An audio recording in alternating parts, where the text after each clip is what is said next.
Ja, herzlich willkommen zu einer neuen Ausgabe SE-Talk und ich habe Ihnen ja schon angedroht, dass ich wieder mehrere Interviews machen werde und das erste Interview habe ich jetzt schon hier.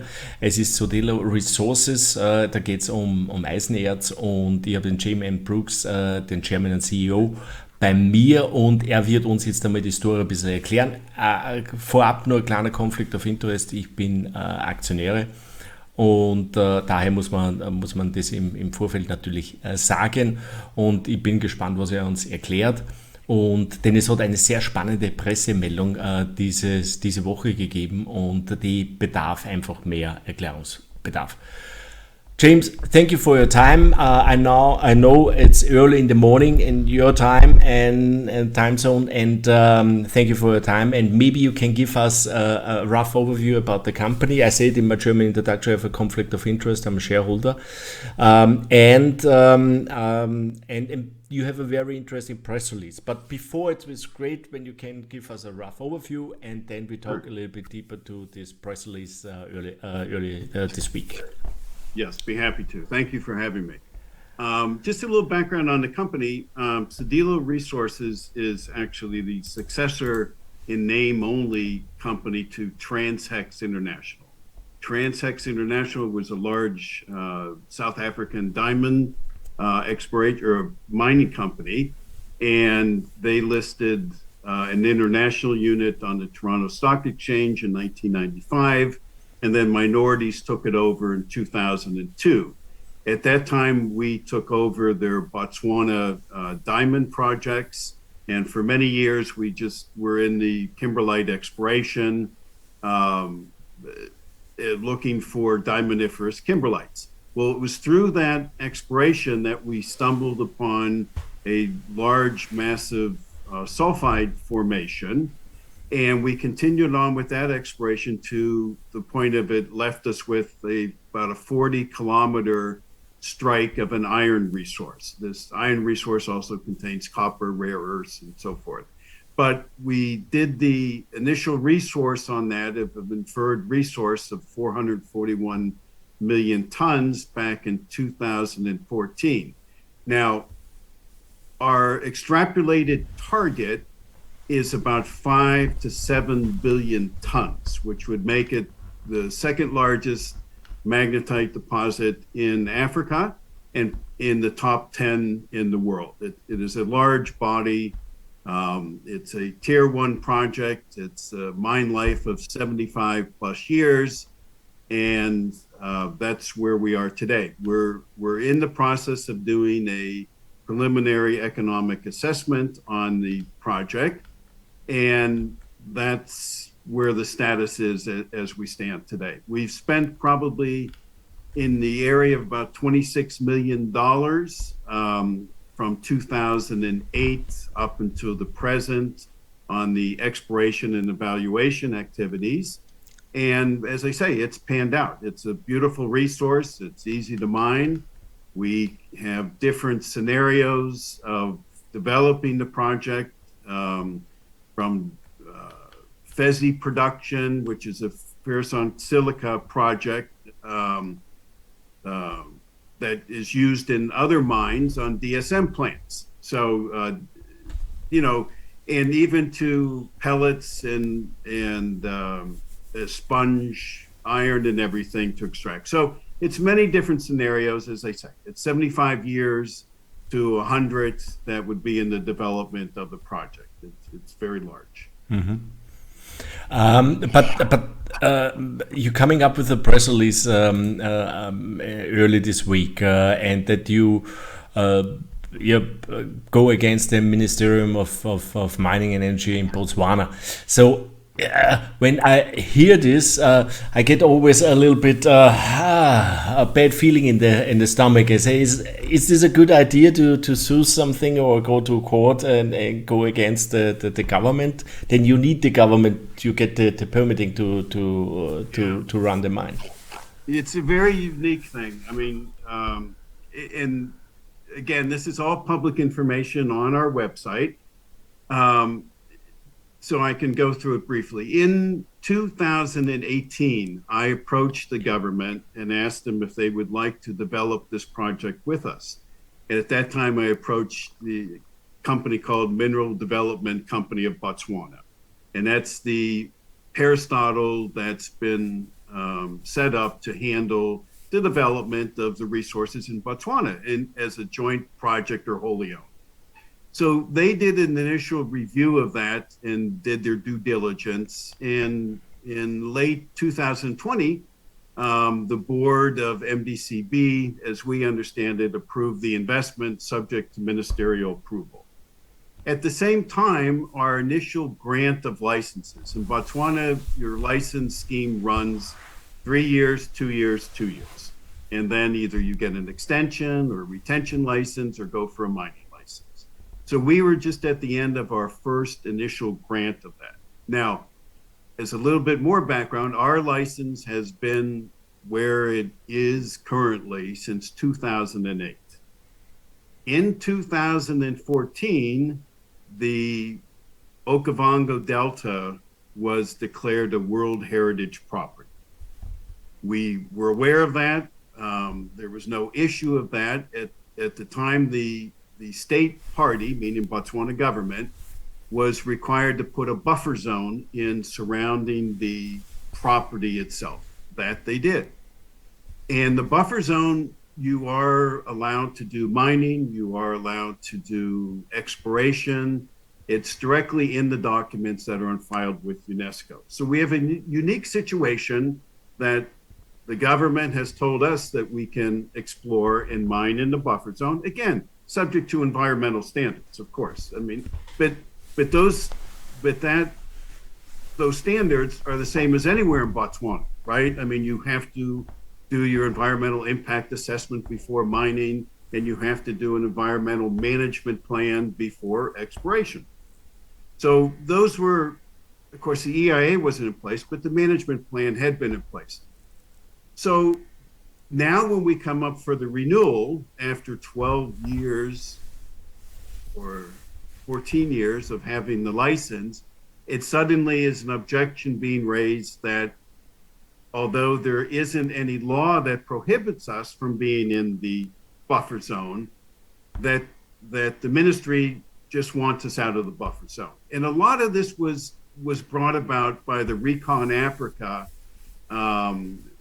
scenario that happened in Botswana. Recon Africa is another Canadian company that's looking for oil and gas in Namibia and Botswana. And the story took off that Recon was going to do fracking and drilling in the Okavango and so forth and so on. Now, none of that is true, right?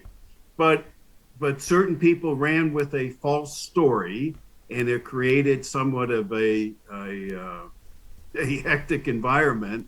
And Recon Africa has addressed these issues for the last 2 years, but some people just don't want to leave it go, right? So now when our issue came up and quote, we're in the buffer zone with a resource that we've proven up for 10 years, again, people are saying that they want us out. And obviously it's to avoid the conflict, right? I mean, in the documents filed with UNESCO, the government directly says mining and exploration can exist in the buffer zone.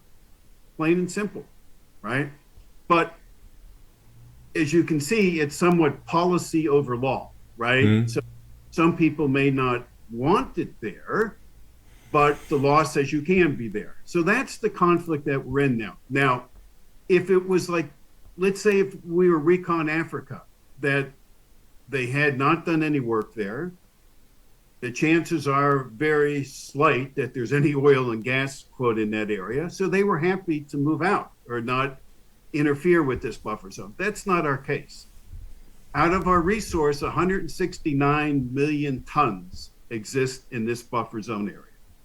Shareholders all around the world have contributed money and spent about $6 million on the activities that took place just in this buffer zone area. So it would be a derelict of our duty just to say to our shareholders, thank you very much for the money you gave us. We're giving up a resource that has an in situ value of billions of dollars, and thank you. Mm-hmm. We couldn't do that. I mean, our duty is to protect the interest of our shareholders, right? So we said that we can't agree with that. We also proposed different scenarios that we could see ourselves coming to some resolution, but we needed something in return. It for our shareholders are a factor in this, and we just can't ignore them. Mm-hmm. So that's kind of where we are, and it's gone back and forth since, let's say, October of last year. But I just have to paint a picture. I don't want to discourage any future conversations, but some entities are not set up for conflict resolution, right? If you have a regulator that says this is XYZ or you do XYZ, they're not really in a position where you come back and say, well, we can do X, but we can't do Y, and let's change Z this way. It's not set up for that, right? And so that's been the major barrier. We've been open, as you can see, the information we've provided on our website. We've given many proposals. We've asked for many meetings. We've gone to the nth degree trying to get this thing resolved. And at the end of the day, because of different timing factors, we had to end up filing. That's to preserve our rights, to preserve our shareholders' rights, and so forth. So that's really where we are. I still hope now that after we filed, the parties come together, we come up with a resolution, and we can move on with the project. It's a very important project, not just to the company and our shareholders, of course, but to Botswana. I mean, it has the potential of being one of the largest revenue generators and job generators in the country, much akin to Botswana, which is in the partnership with Anglo-American, De Beers, and so forth. I mean, the potential revenue stream on this resource is huge. So obviously government has an interest, I would think, in resolving this with us. It's a unique situation. It's not a he said, she said, which is on many disputes, right? And everybody argues about this. It's not. We all agree on the same thing. And it's all on file. It's all on paperwork. It's all there. It's just that one side has said, well, we just don't want you to be there. Okay. Whereas we say, well, we have a legal right to be there. Mm-hmm. Okay. And if you want us to leave, are you compensating us for this or what? So that's all part of negotiation with resolution. And I hope now that we're into this formal proceeding, that we can resolve it. We looked to resolve it in an informal setting, right, to get it, but that just didn't work, right? And so now we're proceeding. So I feel. But another point I should make, which is very important, the 441 million tons that we have an inferred resource on is a small portion of the overall exploration target, right? So, and the exploration target, the most of it is contained in the other licenses that have been granted to us. Mm-hmm. So this is a major question from my side. So this buffer zone, how big is this really from your overall package? Is this only a small portion? Is this, or when it comes to resource, is this only a third, a quarter, a half, 2/3? What is in size that we can? Maybe 1/10, right? Okay, and you know. So it's not really a big issue. It's not really a big issue if you not have this buffer zone. The amazing thing is that let me just use these figures. The in situ valuation of this small area, right, which is only a couple, let's say it's 5 square kilometers. It's 169 million tons, so anybody can do the math. You know, I'm not supposed to come out and say what the values are and stuff like that, but anybody can do the math and just multiply it by what the value of a ton of iron is, right? So let's say that comes out into the billions of dollars, which it is, right? So the entire exploration target is between 5 and 7 billion tons. So doing the same kind of math that I'm not allowed to do gives you something just multiplied between $300 and $400 billion. So if you take this small area and you take the larger area, you can see that it's significant in dollar terms, but overall in the project, it may not be, right? So, but again, this is in the documentation that the government has filed with UNESCO. They state very clearly, we cannot take a license away from a license holder. If we do want something moved, we can only do that through the process of negotiation, through resolution. So our position is, I don't know where we would come out if we get into that discussion, but you cannot just take a license away from us or a portion of the license away, right? Need a discussion, because for our shareholders, if we would say to them, well, the government is taking this part of the license, I've had shareholders say to me already, well, what's to stop them from taking the other portion of your license, right? So there has to be, a line in the sand, right? And if there's a legal right, which Botswana, in my experience after 20 years, they are very good at following the law, they pride themselves on that. So if it is the law, you got to follow the law. It's that simple. And if you don't, then other things can be in jeopardy. And it's very hard for me to go to a new shareholder or a new joint venture partner and say, well, we're going to carry on with this. We're going to give up those 169 million tons just because we're good guys. Because they say to me, well, what happens if they want that part? Okay, but so that's mean, in other words, we are now in discussion with the government.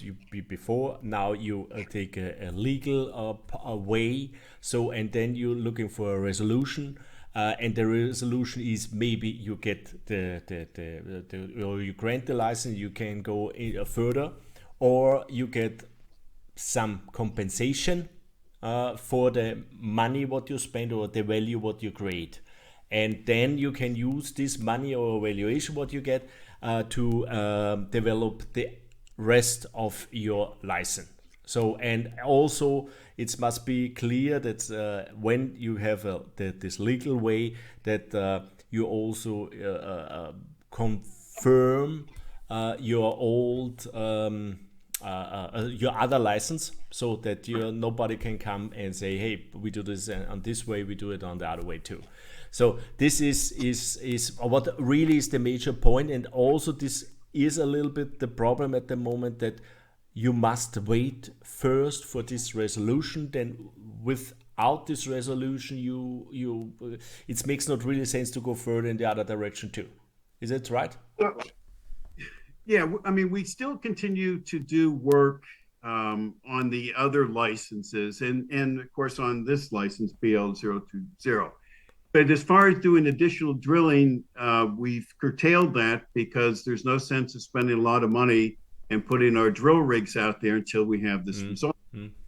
We have looked at our areas in Block 2, which is just south of this, and we probably only need to drill another 17 holes, maybe 4,000 meters on top of what we drilled to pick up another 400 million tons of an inferred resource, right? So it's there sitting for us. We just need this to get resolved so everybody can move ahead. And as they say, we have invited government to come in and develop this project with us, right? Can I ask some question about the project itself? Is it on shadow, so you can start directly from the surface, or you have overburden, or how's there is outcrop in the northern part of this where it is on the surface, and as we go down south, it is probably covered between 20-25 meters. Okay, nothing, I must say. Nothing. Right. And how Easy deeply money. is going the Well, ore body? our deepest hole that we've drilled in the formation is over 500 meters, right? But the mine plan would probably be about 200 meters, right? There's just so much of it, right? That you just get costly the deeper you go. You plan a PEA, but you have exactly an idea which cost you have per ton. So I know this is internal. You have nothing on paper, but it's.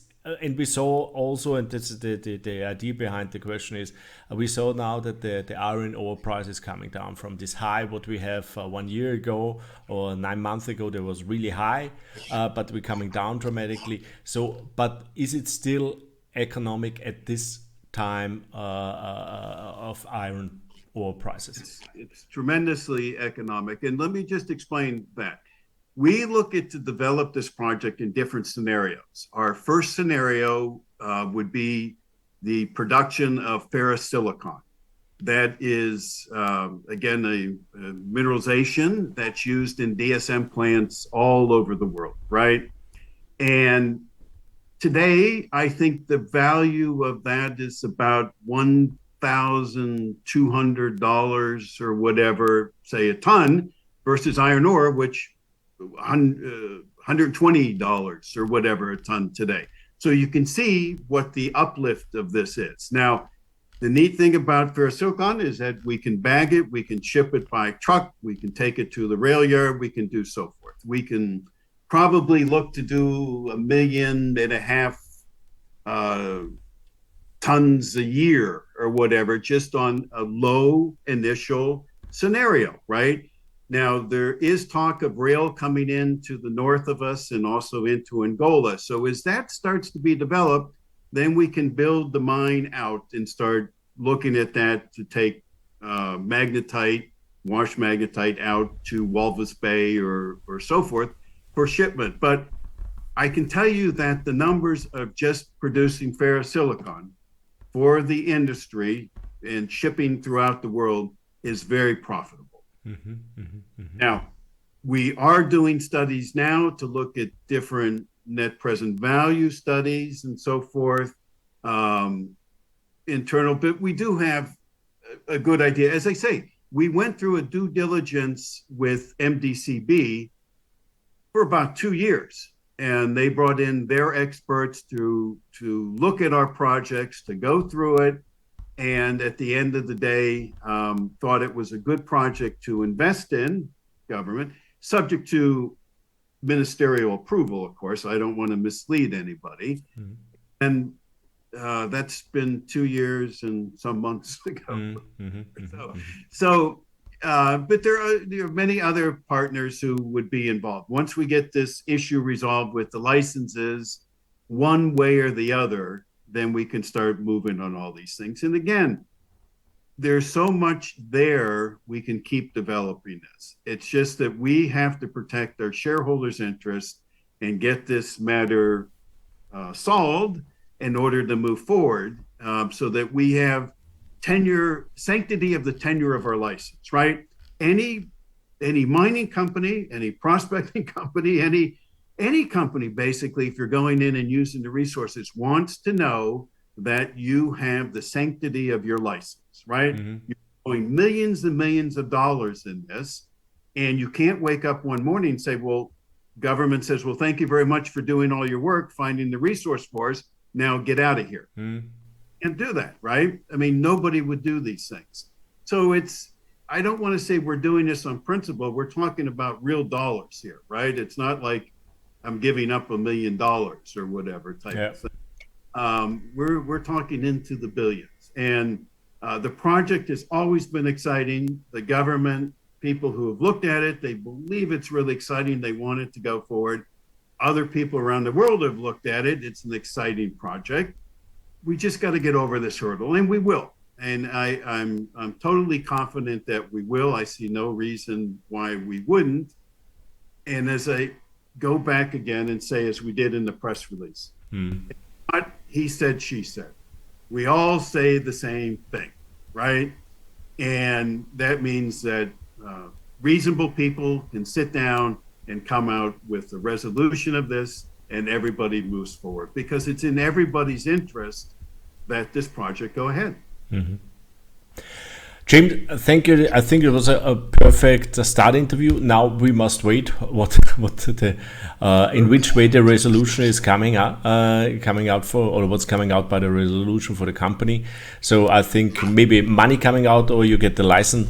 One of them, both is great. Hopefully, when we talk about money, hopefully you get a great money or a huge amount of money for your work. But at the moment, we must wait. This is the realistic things, and this is the only what we can really. We must wait and see. Yeah. So we have government has to, I believe it's next week on the timetable, produce the documentation that they relied on to not give us the license, right? And then 20 days after that, they're required to file their response affidavit, right? So it moves pretty quick. Of course, we're running into the Christmas holidays, but things are moving along. So. Mm-hmm. Okay. James, thank you for your time, and good luck. Have a nice day. And it's really, it's early in the morning, and thank you for the time. Thank you. Ja, das war ein Update, beziehungsweise eher Update, das war das erste Interview mit Tsodilo. Die haben ein Riesenprojekt in Botswana. Und das Problem ist, also ein Riesenprojekt, Eisenerz, Low-Grad, aber für unterschiedliche, also ein gigantisches Projekt, Milliarden von In-Situ-Value, also wirklich super groß. So, das Problem ist, und ich vermute, das ist hier, ich habe mir es vorher nicht angeschaut, es gibt, sie haben quasi einen Nationalpark gemacht, mit der UNESCO, und um diesen Nationalpark gibt es eine Pufferzone, und in dieser Pufferzone ist es auch erlaubt, Mining zu machen, und sie arbeiten seit 2008 dort. Dieser Nationalpark ist, glaube ich, 2014 gemacht worden, die Pufferzone ist auch dann eingerichtet worden, und jetzt ist darum gegangen, um die Verlängerung der Lizenz, und sie sprechen mit dem nationalen Unternehmen auch, die diese Lizenz dort hat, oder die auch beteiligt, die für die Entwicklung des Landes auch zuständig ist und sich dann an die Projekte beteiligt, und haben es auch Jahre verhandelt, und ja, und jetzt ist auf einmal ins Stocken geraten, dass sie die Lizenz möglicherweise nicht kriegen, beziehungsweise es gibt einen politischen Willen, dass sie nicht in dieser Pufferzone arbeiten, obwohl sie eigentlich auch bei der UNESCO festgeschrieben ist, Mining und ist erlaubt in dieser Pufferzone. Bevor es zum Nationalpark kommt.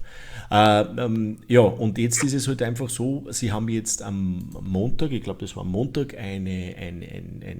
rechtliche Schritte eingeleitet gegen Botswana, und ich habe gesagt, das ist für einen Aktionär, der hat da kein gutes Bauchgefühl, wenn man gegen den Staat eine Klage einreicht, weil die geben ja auch noch die Lizenzen. Also das ist immer so ein Für und Wider, aber sie müssen es jetzt tun, weil sie müssen jetzt einfach irgendwann einmal Entscheidung kommen. Die Entscheidung kann nur sein, entweder sie kriegen die Lizenz oder sie kriegen eine Kompensation, Geld für das, was sie investiert haben, und wir reden da von einem In-Situ-Value, die Milliarden geht, und da muss halt irgendeine Kompensation her, und eigentlich das verhindert jetzt momentan eigentlich gerade, warum das Projekt nicht weiterentwickelt werden kann.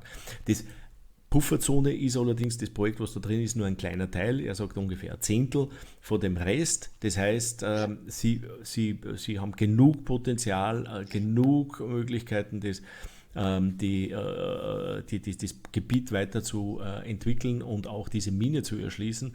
Aber es muss vorher eine Lösung für dieses Problem, für diese Pufferzone sein, denn es kann nicht sein, oder er kann nicht zu Aktionären gehen und sagen, ja, okay, wir machen jetzt auf der anderen Seite des Territoriums weiter, weil dann könnten sagen die natürlich, die Investoren, ja, aber was ist, wenn das Government sagt, ja, wir erweitern das jetzt einfach und dann gehört uns das nächste Teil auch und nur mehr Teil, und dann sind sie irgendwann einmal draußen und dann entwickelt das Unternehmen des Staates selber. Deswegen müssen wir da jetzt warten. Was ist die Kompensation? Entweder viel Geld, wäre die eine Möglichkeit, oder die Lizenz, dass sie es eigentlich entwickeln können. Beides ist ein sehr spannendes Thema. Wie lange das dauern wird, werden wir sehen. Er meint, es wird vor Weihnachten eigentlich, muss da jetzt ein paar Schritte kommen. Ich meine, Government ist immer langsam. Aber bewegt sich was. Sonst hätten sie die Schritte nicht eingeleitet. Also spannende Sache. Ich bin ja auch selber Aktionär. Schauen wir mal, was in den nächsten Wochen da rauskommt. Nächste Woche findet Hearing statt, dann haben sie irgendwie 20 Tage Zeit, das nochmal machen. Also es könnte da vor Weihnachten noch extrem spannend werden. Ja, das war ein Interview von Tsodilo am 10. November 2022 und ja, drückt mir die Daumen, dass da was Gutes rauskommt. Tschüss und Baba, pfiat euch.